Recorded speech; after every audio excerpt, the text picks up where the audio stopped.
Now, it's a great pleasure to welcome today's speaker, Tom Danielson. So many years ago, I was working in Pennsylvania, and I thought I might have an opportunity to come to Maine. And there were lots of good reasons that I thought it would be a great idea to come here if I could work it out. Wonderful state, great university, outstanding opportunities to hike and paddle, which are things I like to do, but several other reasons. The state has this amazing reputation as a national and global leader in environmental protection and stewardship. Of course, Senator Muskie is part of that story, and all the amazing legislation that passed in the early 70s, half a century ago, that are mostly still standing, but let's keep an eye on that.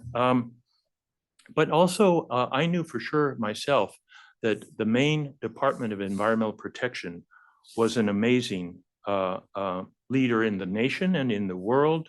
Innovative environmental protection programs grounded in strong science, including their leadership in assessing the health of aquatic ecosystems, which was something I did a lot of back then. I already knew a number of excellent scientists who were leading that work at DEP, including my friend Dave Kortemash, who's here in the room today, and a wonderful guy to work with. Just make sure your PFD is good and tight when you canoe down the Penobscot River with him. You'll have to ask him why that's important. Today's speaker, Tom Danielson, is another great example of DEP's leadership regarding water resources. Really fascinating background, both in environmental science and policy as an undergraduate and a graduate student of fellowship at US EPA. He's been at DEP for more than 20 years, and even while doing all of that, completed his PhD here. Tom's been a pioneer in focusing on water quality, especially this really difficult challenge usually associated with non-point source pollution, the problem of excessive nutrients, nitrogen and phosphorus, and things that can cause big growths, big algal blooms in lots of waters, and then kind of choke these systems in pretty serious ways. So, but not just that, now under Commissioner Melanie Loisam's leadership, who, by the way, is also a UMaine grad and was here several years ago to give a talk at the Mitchell Center. DEP is in the vanguard of the nation in working to address the complex challenges associated with PFAS contamination. Tom leads DEP's Aquatic Toxicology Unit, which is playing a variety of key roles, as we'll hear, in helping to address not just the environmental issues, social, economic, political dimensions of this really difficult challenge. Please join me in welcoming Tom Danielson. Well, thank you for inviting me to give this presentation today. Big shout out to UMaine. One of my advisors was Dave Kortemash, who's also my boss at the time.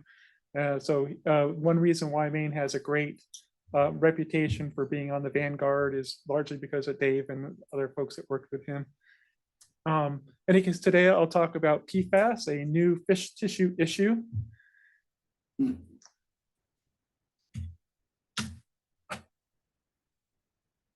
Okay, great. So first I'll give an introduction to PFAS. And after giving the introduction, I'll focus on one kind of PFAS called PFOS. And I'll talk about the work we've done across the state, sampling many different kinds of fish. And then finish off with a description of an experiment that we did stocking hatchery brook trout in a pond that contained PFAS.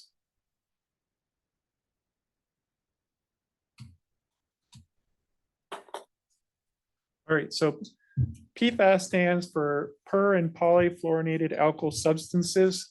All PFAS have at least one carbon-fluorine bond.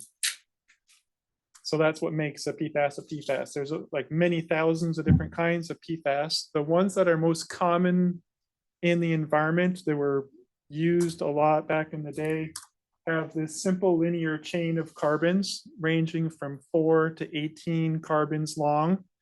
And they're typically surrounded, fully bonded with fluorine atoms. That's referred to as the tail. Then you'll have these heads, which are some functional groups. The most common ones that we get in our water samples will have either the sulfur trioxide or carboxyl stuck on the end.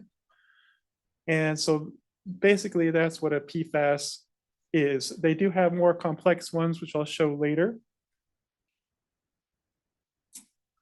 The per and poly refers to if they're all the carbons are fully fluorinated or not. So perfluorinated, all of the carbons in the tail are fully bonded to fluorine atoms. And for polyfluorinated, some of the carbons in the tail are not. And so in this case, the 6,2-FTS even tells you how many are fluorinated and not. So you have the 6,2 refers to 6 of the carbons have fluorine atoms and 2 of them don't. Most of the PFAS that are in the environment that we're sampling right now are the perfluorinated. So they're called forever chemicals because these carbon fluorine bonds are very strong and they're resistant to typical biogeochemical processes and thermal degradation. And so Mother Nature looks at these carbon fluorine bonds and doesn't know what to do with those. Now, that doesn't mean that the forever chemicals won't change. So in the heads that stick on to the end of the PFAS molecule, Mother Nature does know what to do with those and can change those. So you can have transformation from complex PFAS to simpler PFAS.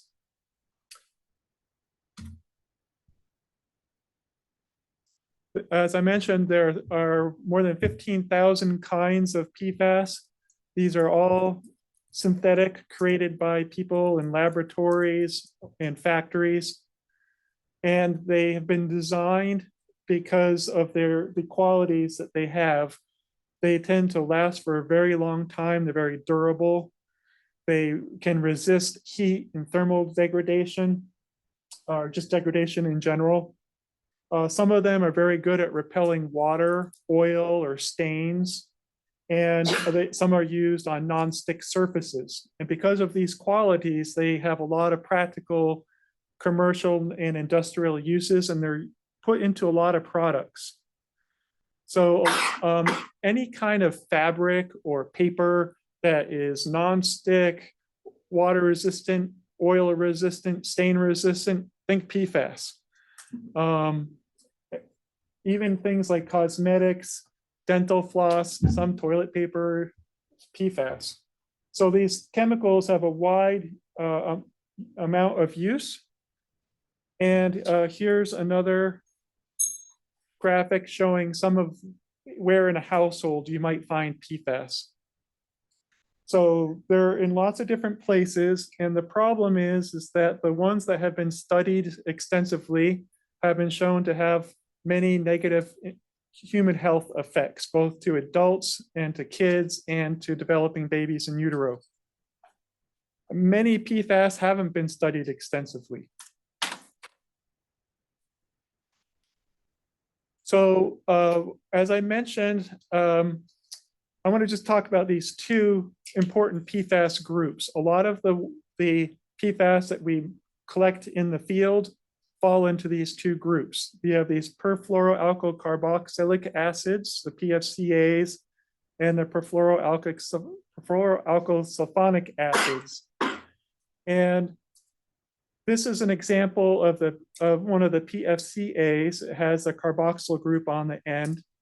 And these will range in length, just keep adding more carbons to the chain. And so they range in length from 4 to 18 carbons long, but they all have that general design.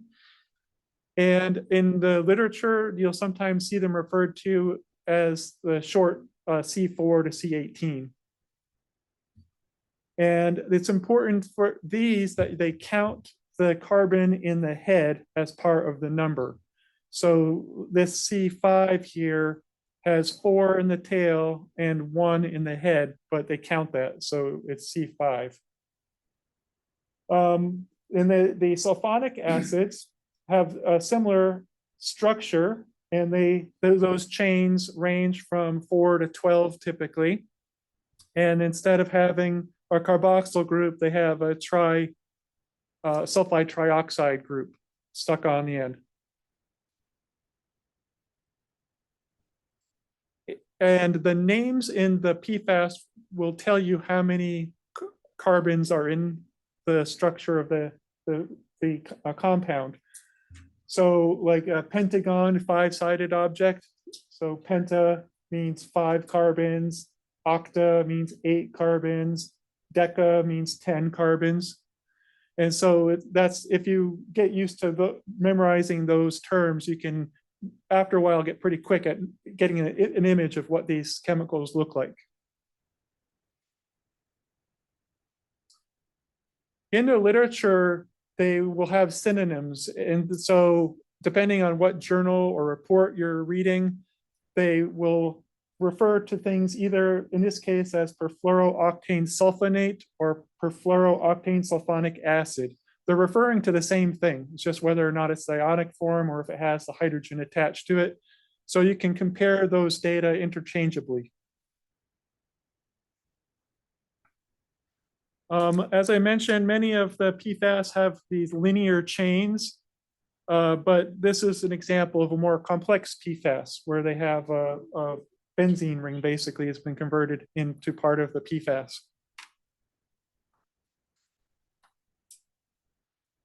So another term that you can hear with PFAS is the word precursors, and this refers to more complex PFAS that can transform to something simpler.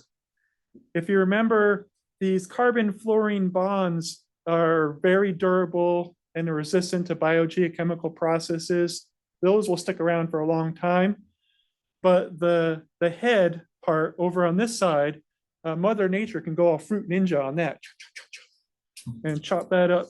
And depending on where it gets chopped, it can turn into other more simpler kinds of PFAS. So this net fossa could turn into PFOSA, PFOS, or PFNA, depending on where it gets chopped.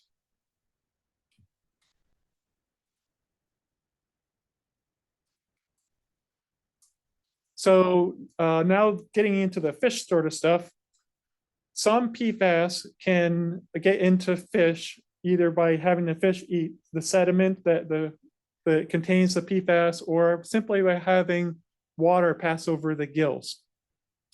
The fish are able to eliminate PFAS over time. And if you have a fish from a contaminated area and put it in clean water, it will, over time, will get rid of the PFAS. But some kinds of PFAS will be very difficult to eliminate and will bioaccumulate. So you have the term bioaccumulation I'll use is basically getting the idea that there'll be much more of certain PFAS compounds in the fish tissue than in the surrounding water. So we'll often see parts per billion in the fish, while we only see parts per trillion in the water. Related to bioaccumulation is the concept of biomagnification. So some chemicals like mercury will have very low concentrations of mercury in the water. And as you go up the food web, you can have higher concentrations. So in a big predatory fish like a bass or pike, you might have much higher concentrations of mercury. Also, bigger, older bass might have more mercury than younger bass. And so things like mercury, DDT, PCBs follow a pattern where they concentrate in fatty tissue in fish. They bioaccumulate, they increase in concentration with fish age, and they biomagnify. PFAS are different. They typically are not attracted to the fatty tissue. In the environment, they'll be water soluble, or they'll be bound to like sediment. And in the body, they'll bind to certain proteins in the body, such as albumin in blood. And some kinds of PFAS bioaccumulate and some don't. And a lot of the research so far suggests that a lot of the PFAS don't really increase with fish age or biomagnify, but there's lots of PFAS out there that haven't been studied. So PFAS act differently than a lot of the traditional chemicals that we've been seeing in Maine. And the ability to bioaccumulate is related to the chain length. So when you have shorter PFAS with 7 or fewer carbons, they tend to be more soluble in water, and they also bioaccumulate less in fish.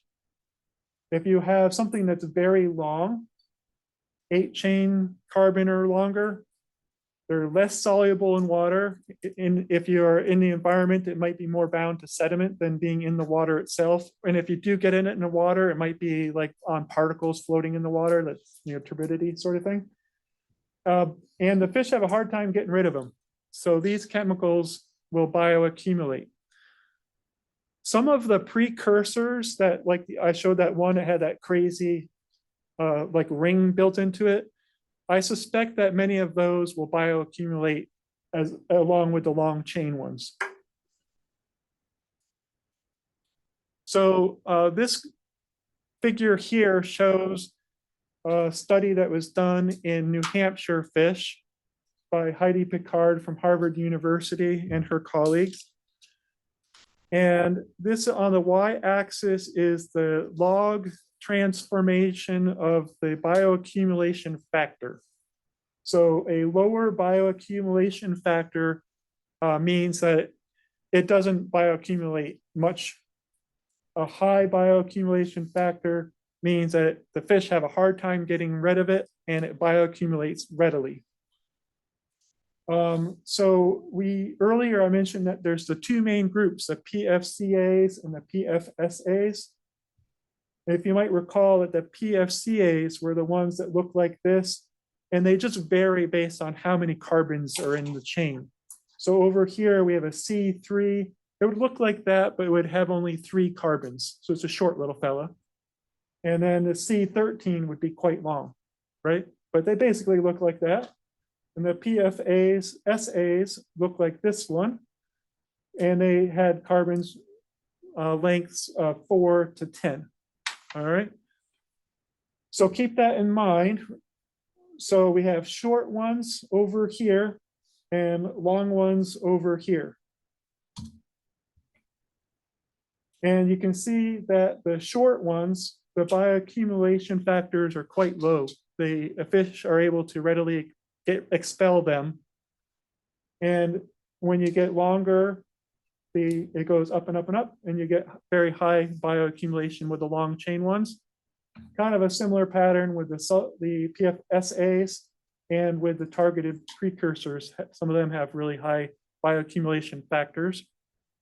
And to show what this might look like, and for one sample, here is a paired water sample and fish sample from the Kennebec River in Fairfield.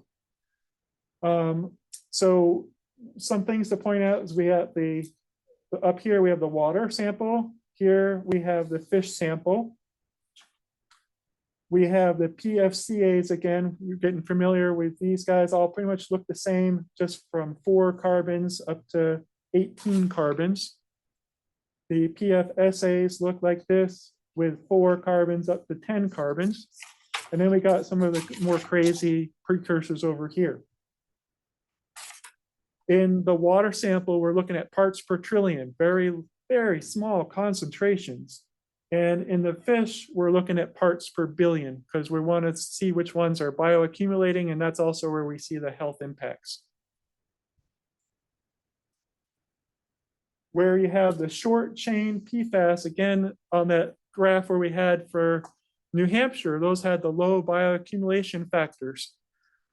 So despite them being in the water, the fish can get rid of them. And so low bioaccumulation, you typically don't see a lot of them in fish in Maine unless you're in a really nasty site, in which case you have lots and lots of PFAS. Then you'll start seeing those short chain ones more. In contrast, these long chain ones and some of the precursors, you don't see them much in the water. These might be bound more to the sediments.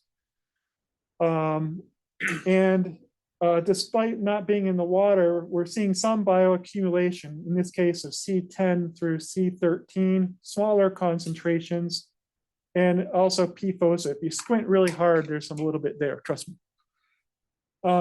If you're in an aquatic resource where you are finding these long chain ones in the water, you'll definitely find it in the fish. And then you got the Goldilocks, PFOS, perfluorooctane sulfonate. It commonly occurs in the water. It was widely produced and included in all kinds of manufactured products. It's in the environment, and it bioaccumulates, and it's in the water as well as the sediment. So it's like the Goldilocks, where if this is the one PFAS that we find most often and at the highest concentrations in Maine fish. And so that's why for the rest of the talk, I'm going to talk about PFOS. Now, some people will call it PFOS, but I've been to conferences where you get people from around the world and from different parts of the United States, and it's hard to tell if they're saying PFAS, is that PFAS or PFOS? So I always use PFOS. That's just, I'm on a campaign, so I'm hoping I can convert some people here. All right, so my job at the department now is to manage the Aquatic Toxicology Unit. And one of our responsibilities is to go out and catch fish and see if they're contaminated with various pollutants. We do that through the surface water ambient toxics program. We collect fish and water samples across the state. We also do other things that aren't as exciting, but we provide this data with the Maine CDC and Inland Fisheries and Wildlife. We coordinate a lot with them. And we have these fish consumption advisories. So the Maine CDC is responsible party for issuing fish consumption advisories. We provide data, and we also participate in helping to determine how, what the advisories might be, or what would be the spatial extent of the advisories, things like that. But the CDC's, that's their role. And we have these safe eating guidelines statewide and for mercury. And then we have some water body specific guidelines for DDT, PCBs, and some for PFAS. So if you wanted, here's the website, and if you could also drop me an email. If you just search for fish consumption advisories in Maine, you'll come to this page that they have. I'm mentioning this because this already provides some protection for PFAS consumption. But people who are in what's called the sensitive population, pregnant and nursing women, women who may get pregnant, children under the age of 8, the mercury advisory is 1 meal a month for landlocked salmon and trout, and do not eat for warm water fish. And then for adults and children older than 8, it's 1 meal a week for trout and salmon, and 2 meals a month for freshwater fish, like other warm water fish. So how does PFOS fit into this? So we have the CDC issued what's called a fish tissue action level of 3.5 parts per billion. It's nanograms per grams for the geeky guys out there like me. And this is based on wet weight. So we just get the muscle tissue, the part that you'd eat, and we would want to see less than 3.5 parts per billion. If we see more than that, then it gets us nervous. And so how is the PFOS getting into the environment? So as I mentioned, all of the chemicals are created in laboratories and used in industrial processes. And then some of that products are sent to businesses and commercial properties and to homes. But some of it can go right in the air through atmospheric deposition. Some of it can end up in a wastewater treatment plant, which were not designed to treat for PFAS and can get right through and get discharged to water bodies.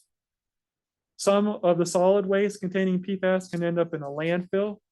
And we see this as a big potential pathway in Maine, where the landfills, especially the older ones, can be leaky and you can contaminate local surface and groundwaters. Some of the wastewater sludge used to be used as a soil amendment to enrich farm fields. So they would go to farmers, they would put it on the farm fields, and some of the sludge unfortunately had PFAS and inadvertently contaminated the cropland and local surface and groundwater. And that can also have a feedback loop where then you have homes that use drinking water wells or food from the farm fields can go back to the home, and then that can get sent, to so it's a feedback loop. And then finally, you can have aqueous firefighting foam. So the things that firefighters use, also naval air stations, Air Force bases, they use the foam, it can get into the groundwater. Once all the PFAS is in the water, it can get into fish and then into us. So the PFOS gets into the fish both by the fish eating food or sediment that contains PFOS. And since it's in the water, it can also get right into the fish through the gills. The fish will excrete some, but because this has a higher bioaccumulation factor, if the fish remains in an environment where there's a consistent amount of PFOS, it will bioaccumulate that PFOS. And we see typically parts per billion in the fish versus parts per trillion in the water. So this is a map showing water samples in 2022, and it's color coded based on the concentration of PFOS, perfluorooctane sulfonate, in parts per trillion, with non-detects going to greater than 10. There's a couple patterns I just wanted to point out. One pattern is in the less populated areas of the state, we're seeing low concentrations of PFOS, maybe some through atmospheric deposition or rural land use. It's really in the I-95 corridor and up in the agricultural area of Aroostook County, where there's more people, is where we're seeing the PFOS pop up. I was pleasantly surprised that the concentrations weren't higher. So these are very low concentrations down in parts per trillion. And most of the sites, even if in the I-95 corridor that we studied, had less than 5 parts per trillion. So just file that away in your mind. This will come up again later in the study of the brook trout. So in water, less than 5, right? And where we did see some hotter spots was up by Loring Air Force Base, this limestone stream. And in central Maine here, where there was some spreading of the sewage sludge back in the day, there's some watersheds. I think one of those might be Unity Pond and Unity. Now we're switching over to the fish. And remember, now we're dealing with parts per billion, so 1,000 times more. But look at the general pattern again. Away from people, you have a lower concentrations, the blue and light blue. And it's that I-95 corridor and up in Aroostook County in the ag areas where we're seeing more of the PFOS in the fish. The fish tissue action level is 3.5, right? So in the I-95 corridor, we're seeing a bunch of the yellows, orange, and reds, which unfortunately are greater than the 3.5. So that's a concern. Hot spots, Loring Air Force Base, central Maine, especially the town of Fairfield. These are Fish Brook and the Fairfield Powell Ponds in Fairfield. Androscoggin River in Brunswick, Presumpscot River in Westbrook, Balsam River in Sanford. Down there, there's an airport, a landfill right next to the river, a wastewater treatment plant. So there's a bunch of potential pathways working together perhaps there.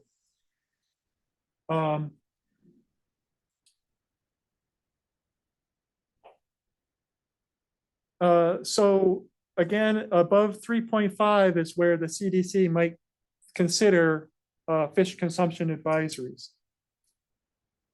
So we already have the mercury advisories. And so the PFOS fits into this like this. So if you're looking at brook trout and landlocked salmon, if you are less than 3.5, then we're good. The mercury advisory works well. Above 3.5 for the brook trout and landlocked salmon, the CDC might consider a water body specific advisory. And these are just general guidelines. The CDC is not bound to this. They will often do something slightly different, but this is just a general idea.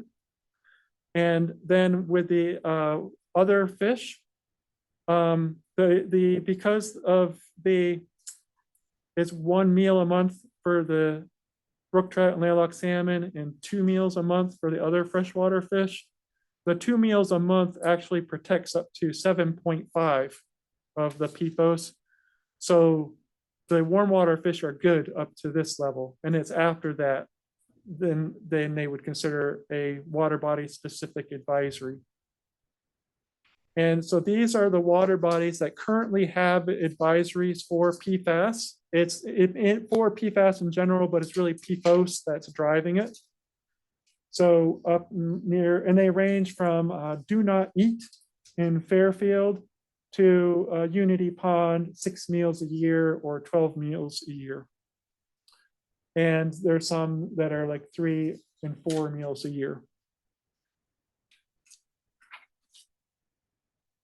And these are other sites based on where we have data. We're continuing to collect data where they might consider some advisories in the future, or they don't have enough information yet to make a determination. And then finally, I'll quickly touch on an experiment they did with PFOS and stocked brook trout. So Fairfield, Maine is a hot spot for PFAS, and this is where also the study took place. These are 2 unnamed ponds. I'll just refer to them as large pond and small pond. We were concerned about them because of their proximity to 2 potential pathways. There's a closed landfill up here to the north, and some of the agricultural fields around the ponds were stockpile locations for the wastewater sludge. And we did some sampling to see what was going on, and we found extremely high concentrations. So remember that graph, the image showing the map of the water samples where most of them were yellow, less than 5 parts per trillion in the water? 823 and 2,400. So these are like really high concentrations. And remember our fish tissue action level where we get concerned in fish is 3.5, 1,300. So really high concentrations in the fish. And even in a stocked brook trout that was only there for like 4 months, really high, almost 300 parts per billion, which is a concern because the town specifically manages that water, those 2 ponds, for kids that go fish for stocked brook trout. And so the concern was, well, how quickly does the PFOS get in the fish? And are we inadvertently potentially hurting these kids by having them catch these fish? So the study was to put hatchery raised brook trout in the ponds and then to collect some samples to see how quickly it would accumulate and determine bioaccumulation factors. And we also compared skinless and skin-on fillets. The project team included staff from DEP, Inland Fisheries and Wildlife, and the Maine CDC. And the IF&W crew stocked the ponds. So the large pond had two age groups. They had yearlings and fingerlings. And the yearlings are about 1.5 years old. And these folks can grow fish. So these are 1.5 years old and they're like 12, 13 inches long. Nice big fish. And the fall fingerlings are 1/2 year old and they're like 6 to 8 inches long. The small pond just got the fingerlings, the little fellas. So the idea was on the day that they put the fish in the ponds, we retained some so we could get the background concentrations. And then we would follow up. It was supposed to be 4 and 8 weeks later, but because of ice development, we delayed to 4 and 10 weeks later. But we at 4 and 10 weeks later, we collected water samples and we collected fish. And we did both skinless and skin-on fillet samples from the same fish. To get a little bit of extra information in the budget, I was able to squeeze in some extra samples of fingerlings in the big pond with just skinless fillets at weeks 1 and 2.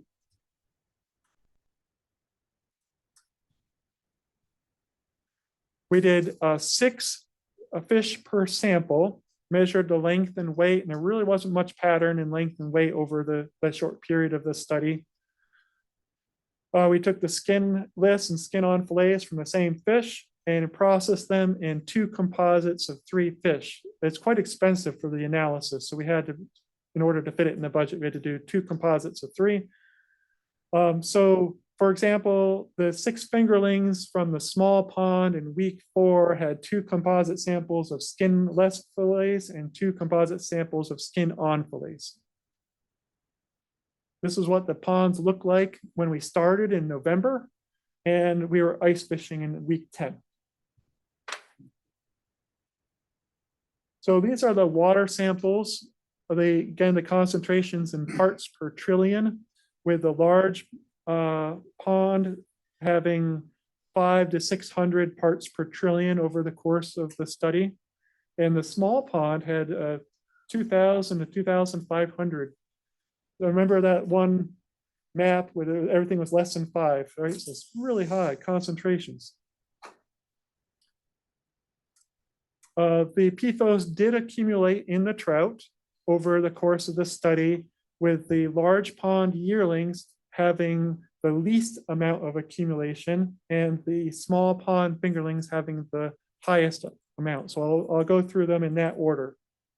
So starting with the least, we had the yearlings from the large pond. I wanted to point out, we keep switching scales here. On the y-axis, we now have the parts per billion, the nanograms per gram. And we have skinless fillets are always going to be blue.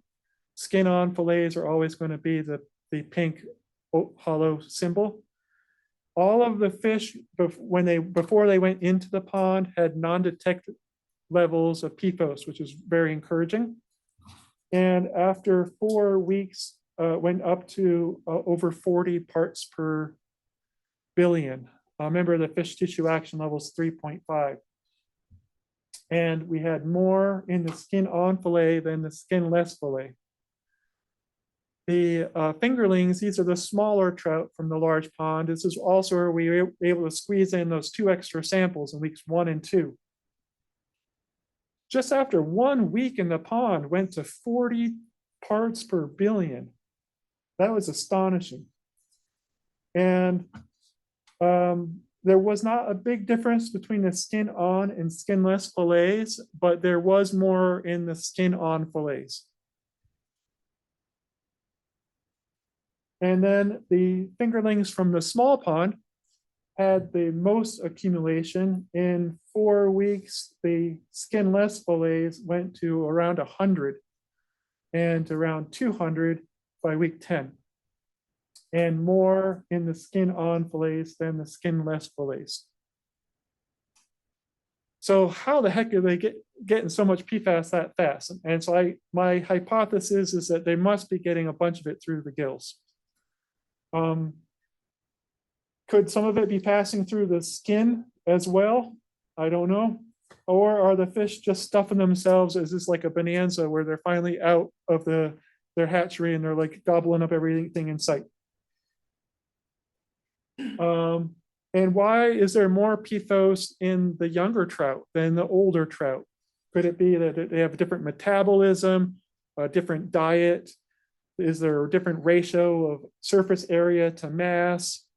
Would the older fish eventually reach the same level if we had done the experiment longer? So for aspiring students out there, there's some PhD for you. Figure that out. And then with the skinless and skin-on fillets, there's been some stuff in the literature showing that PFOS will accumulate in different parts of the fish. And so again, the PFOS likes the blood albumin, and so it's very high in blood and in organs like the liver that have a lot of blood. And then the muscle tissues is low compared to those other tissues. And our skin-on fillets, every single sample was paired sample had the skin-on fillet having more PFOS than the skinless fillet. And some of them, it was a small difference though. So what is it about the skin that's adding the extra amount of PFOS? And then with the bioaccumulation factors is basically a measure of how much is in the fish divided by how much is in the water. And some people might say that's kind of flawed because this is not looking at the sediment, but they sometimes will just do a bioaccumulation factor based on water and the fish. And we saw bioaccumulation rates of 50 to around 150. These triangles are the large pond fingerlings, so the smaller trout in the large pond. Down here is the smaller pond fingerlings. So there's some things to mention. Compared to other studies, Burkhardt did a wonderful review of over 100 different studies looking at PFOS bioaccumulation. And found that the log transformed bioaccumulation factors was like I don't know, 3.18 would be like 2000, something like that. And our studies had log transformed values much lower, 1.7 to 2.2. And I think that was because we were in a very cold water. I can attest to that because I was working in it. These are hatchery fish just suddenly thrown into an unfamiliar environment, so that could have some influence. The pond water had super high concentrations, much higher than what would be typically done in a lab experiment. And also, there was only 10-day or 10-week-long study. And so we did some follow-up study sampling and before and after. Whoops, what's going on here? Sorry about that. We had some other fish that we collected from the water body. And when we arranged them based on how long they were in the pond, the bioaccumulation factors got much larger. So the amount that they accumulated over time was larger. The bioaccumulation factors were much greater. So in conclusion, the hatchery raised brook trout can accumulate PFOS if they're in an environment where there's a lot of it. We did have collected some hatchery raised brook trout in other water bodies with less PFAS and did not see a lot of PFOS in those environments. But if they're put in an environment where there's a lot of PFOS, they will absorb it quickly. The fingerlings accumulated more than the older yearlings. The skin-on fillets had more than the skinless fillets. And our bioaccumulation factors were low compared to other studies. So if you have more questions, I'm happy to answer questions now. And we also just wanted to mention that we have a website here where the data that we collect for the fish tissue are included in these SWOT reports. And if you have other questions, you can always shoot me an email. Great, thank you.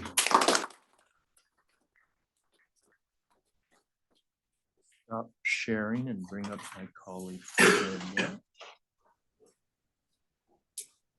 There she is. Hey, Linda.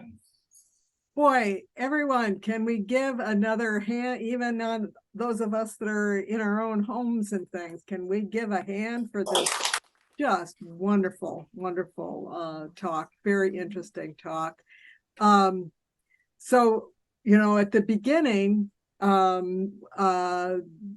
were talking about, I can't remember if it was David who mentioned that when we talk about things, these important, interesting kinds of work, we say, so what? Who cares? What are you going to do about it? And this was a wonderful example of a talk that really helped us think about all of those things. So what? We really got a sense of so what? Why does it matter? What are we going to do about it? And all the interesting difficulties and challenges. So we've got a number of different questions. So let me just get going on them. One of the early questions that was asked was, do cold water fish bioaccumulate more than warm water fish? And is that the reason for differences in consumption advisories and so forth? So the cold water fish and warm water fish can have different absorption of things like mercury.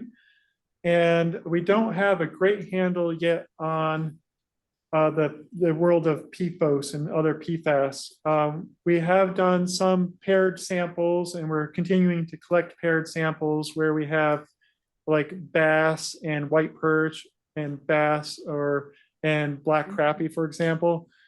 And we're finding more in white perch and black crappie than bass.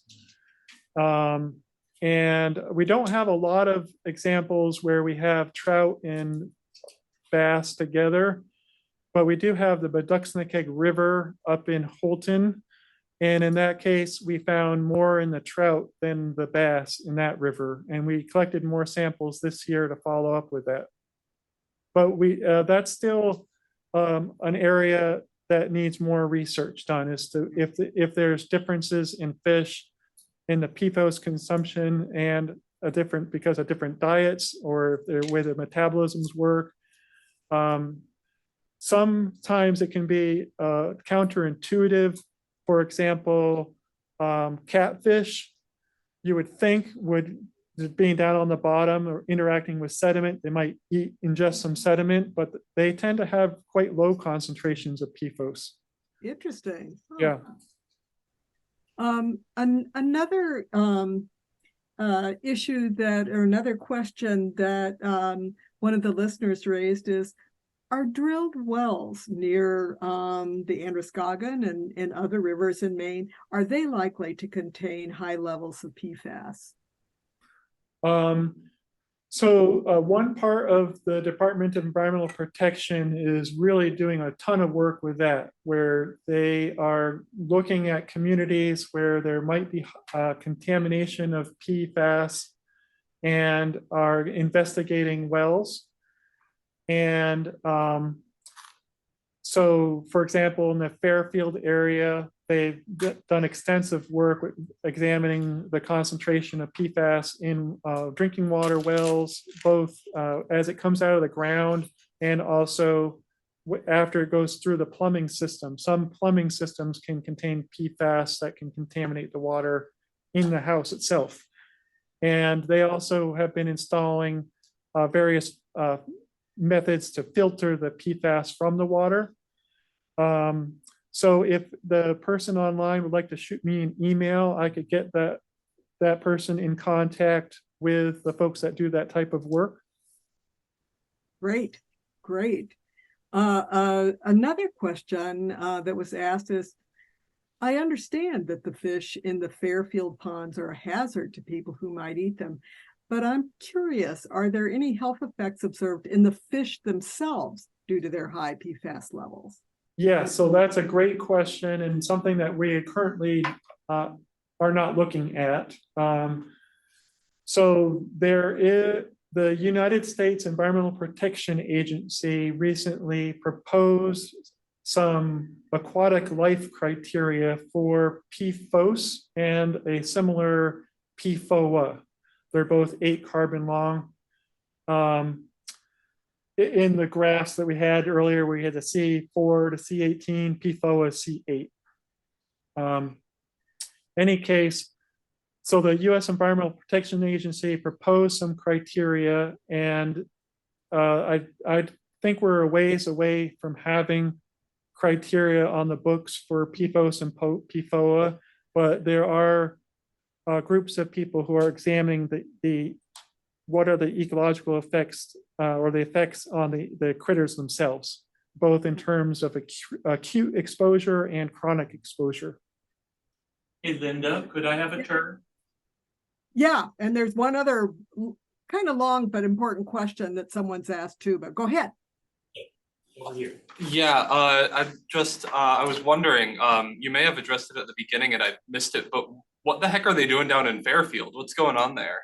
Yeah, so back in the day, there was a program that would encourage farmers to take wastewater sewage sludge, so leftover sludge from the process of cleaning our wastewater, and use it as a beneficial resource to amend the soil, to enrich the soil with organic matter. Unfortunately, one of the treatment plants in particular had, I think there was an industrial source that was adding PFAS into the wastewater that then got into the sludge that then inadvertently got spread onto the farm fields. So was Fairfield like the epicenter for that practice, or was that not widespread across the state of Maine?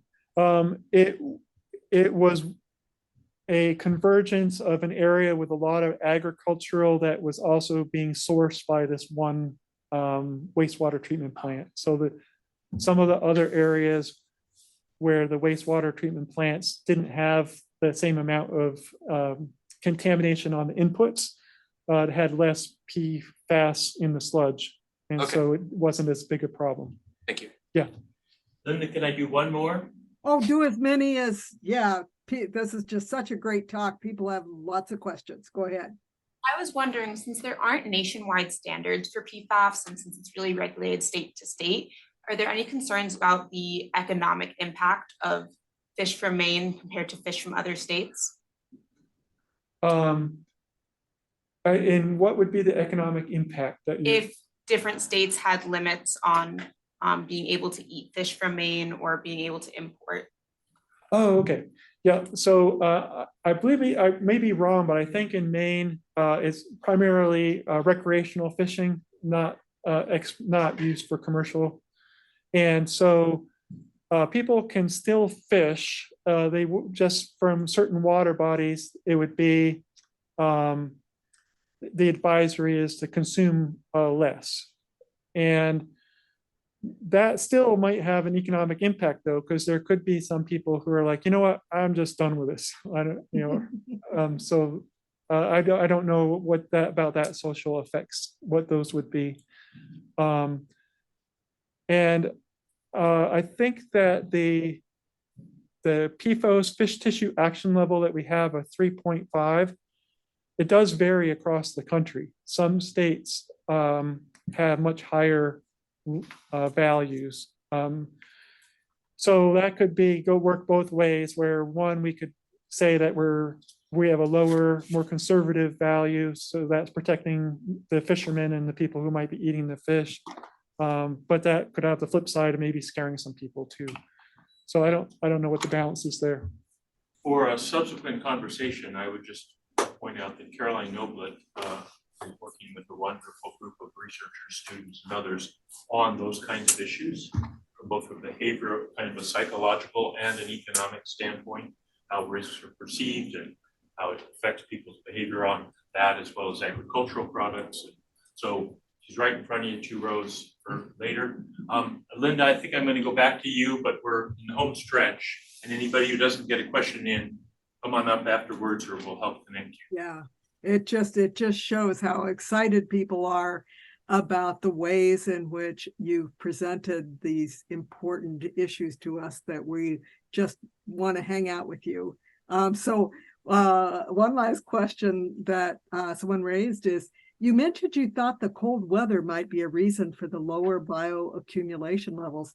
How does temperature affect PFAS in the environment, and how might the changing climate alter how PFAS moves through the world? Yeah, I mentioned in the bioaccumulation study with the brook trout that in the colder water, my hypothesis is that it's not necessarily affecting the PFAS, but it's affecting the how active the fish are themselves, and they might be foraging less if in the colder water, and it might slow their metabolism. But I'm not a fish expert, and that's just my hypothesis. Thank you. Thank you so much for this opportunity for all of us to learn and to keep thinking about how can we learn more. Thank you very much. Thanks, Linda. Thank you. Thanks, Tom.